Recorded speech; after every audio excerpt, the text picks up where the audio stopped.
Hey troops, GeneralJSmith here, back with another LEGO Star Wars 2017 Winter Set Build and Review. This time I am back with the long anticipated Duel on Naboo, set number 75169, ages 7 to 12, comes with 208 pieces, and is going to be retailing for £20 or most likely $20 in the United States. So, here we have the Duel on Naboo, and when this was first announced, one of the biggest things a lot of people said about it was, this is 5 to 10 years late, which to be honest, I do kind of have to agree with. This set I really feel would have been brilliant in like 2010, 2011, that kind of time period, where the Clone Wars was in full swing, Darth Maul was rumoured to be coming back, we're seeing him in the end of Season 4 of the Clone Wars, that kind of time period would have been perfect for this set, but unfortunately we didn't get it then, we're getting it now. Now yes, this is still a good set, and I would say right off the bat, I still would recommend picking this up, even though I haven't even built it yet. Still a good set, and I would recommend it, especially considering the price point is quite cheap, and it is worth it. Now, some people I'm sure would have preferred a much larger scene, because of course this scene is nowhere near accurate. The actual thing is significantly larger. The hole here, the sort of area, is massive, and it really doesn't show the massive scale of it in this particular set, but still, it's nice to have it, and I'm glad we got it at this point. And Qui-Gon Jinn is actually quite a rare figure. I don't have any Qui-Gon Jinns, so I'm glad we got that. But to review this set, we of course have to build this set. With that being said, let's go now and build the Duel on Naboo.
The build took about 20 to 30 minutes, although it didn't even feel that long. It actually felt quite a short build. That might be down to the fact I had 3 bags in it, which to be honest with you, I don't really feel it needed. I feel it really could have got away with 2 bags.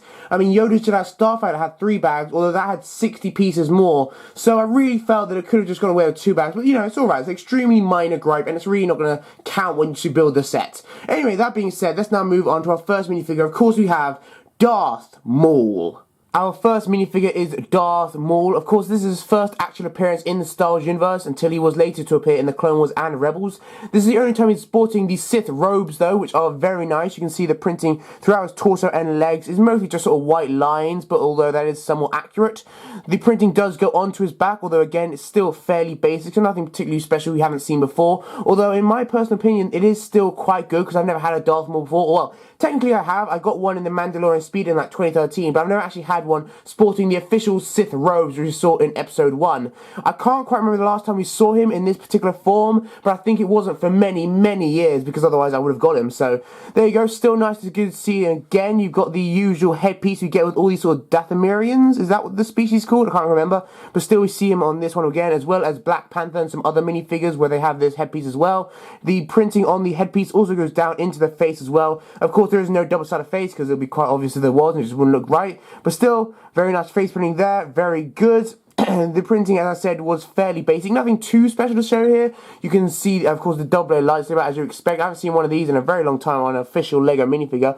But still, the printing, very nice. He's wearing completely black. In my opinion, I kind of do wish he was wearing the robes, although I understand why they didn't put that on, because of course it's not accurate. And I'm pretty sure, of course, you probably do have the black cape and the black hood as well, like, as pieces from other minifigures, so you could put them on if you wanted. Although in my personal opinion, I do kind of wish they sort of added on as an add-on.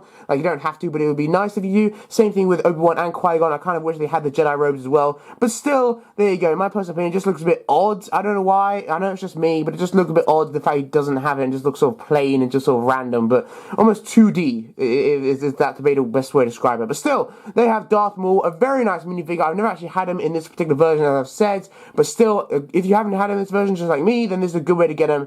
And yeah, that's it to Darth Maul. Let's now move on to Padawan Obi-Wan Kenobi. Our next minifigure is Obi-Wan Kenobi in his Padawan Episode 1 state. You can see he is a Padawan at this time, not just because the figure itself actually does look significantly younger than other Obi-Wan Kenobis, but also the fact he's got this ponytail, I suppose. I don't know what they're officially called, but this little thing is strand of hair which does come down from his, I mean, of course not in the Lego version, but in the real life version, it would come down from his hair to signify he's a Padawan. All Padawans have them, including Ahsoka and all others, so yeah.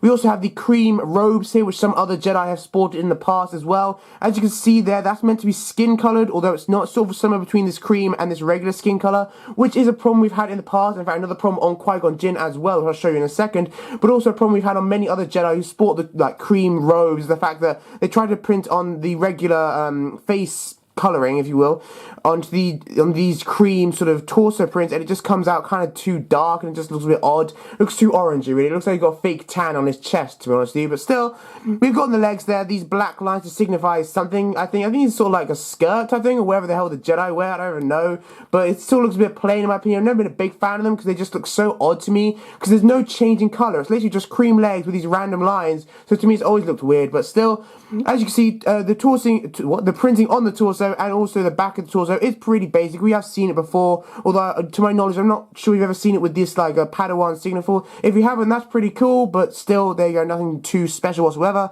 And we have the belt here, which is also quite nice, but you know, again, nothing we haven't particularly seen before, or very good. We have this first face, which is I suppose his stern kind of serious face. He's sporting a different hairpiece, by the way, to other Obi-Wan Kenobi we've seen in the past, because as I said, this is from episode 1, so the Padawan version. And on the back we have another face print. This is kind of no face when, spoiler alert, Qui-Gon Jinn is killed by Darth Maul. Sorry about that, but yes, I suppose that's his no face when he goes all crazy and tries to kill Darth Maul. But still, that's Obi-Wan Kenobi. I'm glad that we got him. In my opinion, he's probably the rarest minifigure of this entire set.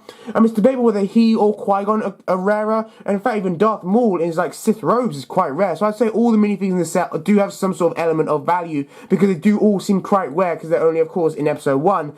But there you go then, a very nice minifigure. I mean, personally not my favourite iteration of Obi-Wan. I personally prefer the episode 3 Obi-Wan as the best, but still nice to have, and I'm glad I managed to get him eventually after like 10 years of collecting Lego Star Wars.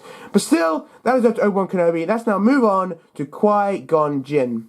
Last but certainly not least, our final minifigure of this set is Qui-Gon Jinn, possibly the rarest minifigure of this entire set. I may be wrong in that, but to my knowledge, we haven't seen a Qui-Gon Jinn in many, many years, which of course is understandable considering he was only in episode 1 until, spoiler alert, he did die, so I suppose it's understandable why he wouldn't be in a great number of sets.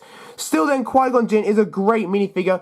Funny enough, he's actually quite liked by the Star Wars community, which is something that kind of surprises me. Personally, when I first watched episode 1, I saw Qui-Gon Jinn as kind of a bit of a boring character, very monotone voice. I didn't really see anything particularly special about him, but he does seem to be quite liked by a lot of the Star Wars community. In fact, he seems to be one of the favourite Jedi, so that's pretty cool. But still, Qui-Gon Jinn then, very nice minifigure. We've seen here, the torso printing to my knowledge is exactly the same one as we got on Obi-Wan, although the belt, as you can see, is slightly different. Obi-Wan's Kenobi things does have a sort of slight more, I suppose, shine, a few more little elements to it, whereas this one on Qui-Gon is slightly more plain, but overall pretty much exactly the same. The leg printing is different because, of course, it's printed onto these dark legs, these, I suppose, reddish brown legs. I don't really know colours, but still. And the same problem as I said in Obi-Wan with this sort of chest piece is here as well, because, of course, they try to print the cream thing onto these brown legs, and it's just come across, the brown is darker, of course, the brown is starting to show through more, and it just doesn't look very good, to be honest with you, which is a shame, but you know, there you go. He, of course, sporting his green lightsaber, which just fell off the thing, but still, we've got his two-sided face. This is, of course, his regular monotone face, which again is kind of what I remember of Qui-Gon Jinn from episode 1. He seemed very monotone, and I don't really know why a lot of people liked him. I didn't hate him, far from it, but he did seem kind of boring, in my personal opinion. I know I'm going to get a lot of hate for that, but it just kind of seems so monotone. But still, his hairpiece is, I'm not sure if it's unique, but it is definitely new to me, and I haven't definitely seen it not a lot, so that's very cool as well. We have a two-sided face. This is his, oh no, I've just been stabbed face, which is, you know, the face we can all relate to, I feel. But still, you can see on the back here, we've got a few pouches and stuff like that, but, you know, overall, very nice minifigure. I just really love the fact that we do get a Qui-Gon, and of course you would in this sort of a set, but still, eventually we got a Qui-Gon, very cool. I haven't seen him in many, many years. Again, I may be wrong, so put it down in the comments if I am wrong. But there you go, Qui-Gon Jinn in a £20 set. I think this is probably the first time it's ever happened since like 1999, where we got him like a £10 set. But then since that point, if you haven't got Qui-Gon like me, then this is a good chance to get him. I really think this set does contain a lot of brilliant minifigures, even if they're not incredibly useful, because maybe, you know, the Obi-Wan Kenobi isn't your favorite, maybe you prefer the episode 3 Obi-Wan Kenobi, maybe Qui-Gon doesn't appear in a lot of things, but still, I would still recommend this set, mostly for the minifigures as well, but also the set is good. But yeah, with that being said, I feel like I'm talking too much. With that being said, let's go now, move on to the Duel on Naboo, the set itself. The build for this set is actually surprisingly good. I mean, I was already expecting something quite good when I saw the first pictures of this set. But even so, considering that, I mean, I wouldn't really say the detail and many features are really, really good about it. Because in the day, it's just a £20 set and it's only got 200 pieces. So it's understandable they couldn't fit in a lot. But I will say the couple of features it does have are actually quite good. And I would say this set is worth picking up for the build itself as well. Because it's actually quite nice, if not incredibly useful. So we do have some flaws, however, which I'll go through in a second. The main features, however, as you may be able to tell already, is we have this laser grid, which is very nice to get because we've never seen this before. To my knowledge, you may have seen this on very, very old sets like 1999, but to my knowledge, we've never seen this sort of thing before. And of course, that was a big factor in this big fight of why Qui-Gon Jinn lost his life, because of course Obi-Wan couldn't get to him. So, you know, and of course that was due to this laser grid. And that's why the actual film there were like 12 laser grids, but of course being a £20 set, they couldn't afford them. So, you know, there you go.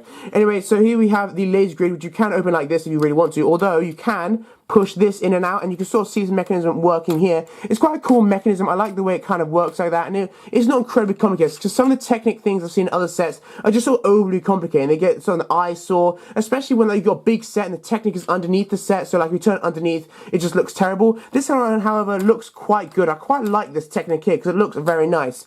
Now, of course, the laser grid is meant to be sort of more a screen, and to be honest with you, it'd be kind of cool if it was just a regular sort of screen, like a window piece in red, but of course, if it was that, then they couldn't do this feature, could they? So, you know, I understand why they did it this way, but still, very nice feature. I like how they did that, and yeah, pretty cool. And it's kind of a simple-ish build, so you probably could like buy pieces off Bricklink and try to make multiples and kind of connect them. If you try to extend this rod all the way, it would work, because as you can see, this mechanism, while it may look somewhat complicated, it's actually relatively simple, and you probably could attach multiples of these if you made this longer and just that. But yeah, moving on to the second main feature, which something you may not be aware of. You can see down there, it may look empty, because you can of course see through it, but in actual fact, if you can sort of, it's trying hard to angle it, but you can see that's actually a proper screen. It's not just like regular sort of just empty. That's an actual screen down there, which is quite cool. Now, of course, if you're unaware of what that does in the actual film, of course, Obi-Wan Kenobi is holding onto one of these sides here when Darth Maul pushes him off the edge. Of course, you can't really do it, but you know, he's holding onto one of these sort of red things where they are there. You stick them down. There's nothing actually stick them to, by the way. There's no studs down there, which is unfortunate, but still you just kind of put them in there, whatever. And then you've got this little thing on the side here, which you flip up, and there you go. Oh, he fell back in the hole. But still, you can see that very nice feature, actually, which is actually quite cool. One thing I will say, though, it is very, very flimsy. Like, there's literally nothing holding this thing here. You can see that's just a tile right there. So there's no studs, you know, and it does move about quite a lot. I mean, of course, it's meant to be sort of on the ground. It's not really meant to fly, so it's not as if you were shaking about a lot. But still, I do kind of wish it was slightly more fixed in place. Although I suppose if they did that, they probably wouldn't be able to do the feature as well. But still, very nice then. Now, this isn't really a good thing about the actual set itself, and more just a good thing about Lego sort of parts. The way that with these quarter, I'm not a bricklinker, so I don't know the exact name of pieces, but with these quarter cylinder brick things, you can see there are two couple gaps in each single brick, and as it goes down, it does give an extra layer of detail, which is quite nice. I do like the fact you've got these blue translucent pieces here as well to give it more detail. Now, of course, the actual thing is significantly smaller than the actual thing, you know, it's meant to be significantly larger, but still for a £20 set, 200 pieces, I think it came out really well. I was thinking for a while, because by the way, this is a sticker if you're unaware, I was thinking for a while, do I want like a full thing? You know, do I wish Lego had put in 3 more of these quarter cylinder pieces to give it a full thing? Now, probably not 3 more, because then it'd be hard to obviously maneuver it, but maybe 1, maybe 2 more, I'm not sure, probably 1 more over here would have been really cool. That is a little annoying, but I do understand why they did it. But still, very, very nice. Perhaps if they made the entire set larger, they would have been able to give us more of a circular thing. And I think as a set, a lot of people would like to see, although, of course, as I said, with this entire set, it really should have been made like a decade ago. Maybe 5 years ago when Darth Maul came back in the Clone Wars, that would have been good. But, you know, so I understand why they wouldn't make a larger one now, because it's just not going to sell realistically, and there are other larger sets they want to make. But still, very nice little set then. Really, that's more it to the features, and again, you can just sort of see around here some very nice detailing. It's more just a thing about the actual Lego pieces themselves and how they look, which kind of just gives it a good feel of kind of, you know, a sort of, yeah, I don't even know how to describe it really, but yeah, just as you can see, very nice detail all around. It's not incredibly large, you can see, compared to my hand, it's, you know, not incredibly large. I think my hand actually is taller than the entire set, so, you know, it's quite small, but still, £20, 200 pieces, you really can't go wrong here. Very nice set. There's a bit of detailing down here, by the way. This isn't really a feature, although it does go up and down, but again, it's not really a feature, it's just meant to stick there. And these pieces are just like, I don't know what you call them, sort of pink, I don't know what they're called. I'm sorry, I'm not Bricklink, I don't know the exact name of pieces, but still, as you can see, very nice detailing all around. And that's more into the set then. Very good set, and I say the set is definitely worth the money. With that being said, let's now move on to the instructions of the box and include my review of the Duel on Geonosis. As usual, this instruction manual is the same sort of size and what you would expect for a set of this size. We have one page of inventory in the back, which is somewhat curious considering we got the Yoda's Jedi Starfighter, which had 2 pages of inventory, and that had 60 more pieces, which isn't a great amount, but there you go. We have this thing in the back here, Lego Life. I'm not going to go through it right now because I don't really know what it is, to be honest with you, but I did mention this in a previous review, the fact I didn't know what it was, and I guess this kind of explains it. So you can pause the video if you want, if you really want to find out what it is. I think it's just some sort of app that kind of is meant to move Lego into the new generation, but yeah, all the good stuff. We have in the back here this cool poster, which we have seen before. Very, very nice. I kind of wish these hands and this sort of glow thing wasn't here. While it does look cool, it kind of makes it slightly hard to frame, like put on a wall. And of course, I wouldn't do this one on the wall, but like, if you want to get it online, like make a larger version, put it online, it does look somewhat odd. You've had these hands in the back here. It doesn't really look like a massively good poster, but overall, ignoring the hands and that kind of weird circle thing, it does look really cool, and you do have it, and while it doesn't make a lot of sense, of course, with the wiring attacking the battle pack, but still looks very cool, and I cannot wait to open the Battle of Scarif. It's going to be really, really awesome. We also have, of course, the Death Trooper here as well as the minifigures. I cannot wait to see them all. Very, very nice. We have the sets in the back as we've got all the instruction manuals. As I've said in previous reviews, I've got every single one apart from the Phantom and the Land Speeder, which also is in here, which is very odd, but still. I've also got the A-Wings, which will be coming soon. And we have, if I can check very quickly, we have 50 pages of build, 51 pages of build. So, very good stuff. Again, it took less time than the Yoda set of stuff I did, although it does have 60 less pieces. But still, very nice set. Quite enjoyed it. It didn't really need to be in 3 bags, as I said, but still, there you go. Let's now move on to the box and include my review. As you would expect, just like with the instruction manual, the box is pretty much the same sort of thing that you would get with any other £20 set from this line. We have on the back the features, of course, it's laser grid or laser gate, whichever, which does open when you pull that in and out, which is pretty cool, as well as the thing on the bottom, which when you push it down, Obi-Wan does come flying out and can chop Darth Maul in half. Sorry, Darth Maul. It's alright, you come back in Star Wars and Rebels, so yeah, that's fine. Anyway, so we've got also here Obi-Wan Kenobi standing over Darth Maul as he pushes him down into the pit. Not accurate because he's still got his legs attached, so it's not actually accurate, and of course, in this particular set, he could just land on that see-through plate thing, so he could just flip back up again, but we're not going to go into the logic of Lego sets. Still, we've got some nice little thing here, including the Master Your Force. I assume it's a game or something, I don't entirely know. They sometimes have it with many other lines, the parts like Skylanders and other things. Sorry, not Skylanders. Lego Dimensions is what it's called. The Lego version of it, basically. But anyway, we have on this side here Darth Maul, sort of sporting the size reference right there, as well as just the box art right there, which is also pretty cool. Got the Death Trooper in the top there. All very nice stuff. And there we have it, really. That's more or less it to the box. Nothing too special, what you'd expect. And that's what I was talking about, by the way. When I was saying the Lego for Life thing, which I had no idea what it was, well, that's what I was talking about. Anyway, that is it to the box. Now I conclude my review of the Duel on Naboo. Duel on Naboo. There we go. So many planets, man.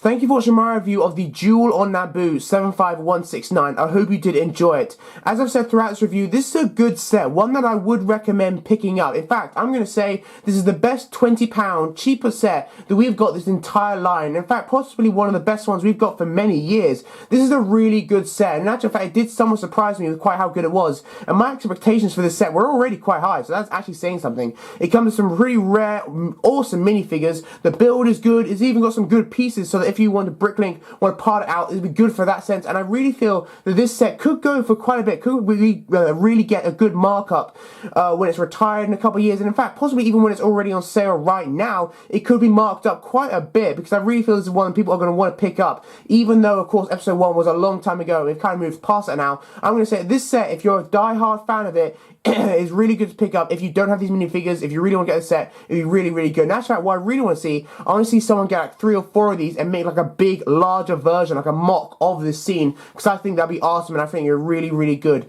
There aren't any real major flaws with this set other than just the size of it, the fact it is so small, because it would be nice to see a larger version, although again, as I said with this entire review, it would be nice to see a larger version like 5 or 10 years ago. That would have been really cool, and I really feel it was sold well. But, you know, you live and learn, and at least we got this, and I think it's still a good, worthy addition to your LEGO Star Wars collection. So, that is it. I hope you did enjoy this review. If you did, please do give it a like, because the YouTube algorithm is kind of weird at the moment, but I'm not going to go through that, because I'm not one of those drama channels, but still, there we go. Hope you did enjoy it, and my next review will probably be on the A-Wing. If not, probably be a Let's Build of, like, the new Battle of Scarif, or Scarif, whatever, Scarif, there we go. Whatever, you know what I mean. The point is, until I see you next time, I hope you do have a nice Christmas, lovely Christmas. I don't know the correct term anymore. Political correctness gone mad. I feel like I'm talking too much. It's late, guys, I'm sorry. There you go. Thank you guys for watching, and I'll see you guys next time in my next video. Bye, troops.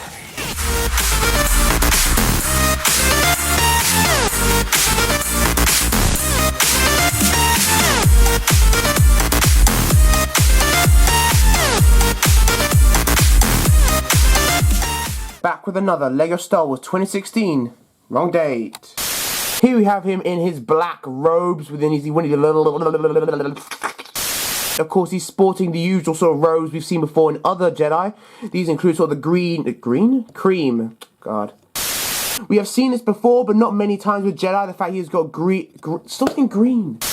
Expecting something pretty good when I saw the first pictures of this set, but still, despite that, it still doesn't really make a lot of sense for the Y-Wings to be attacking Scarif and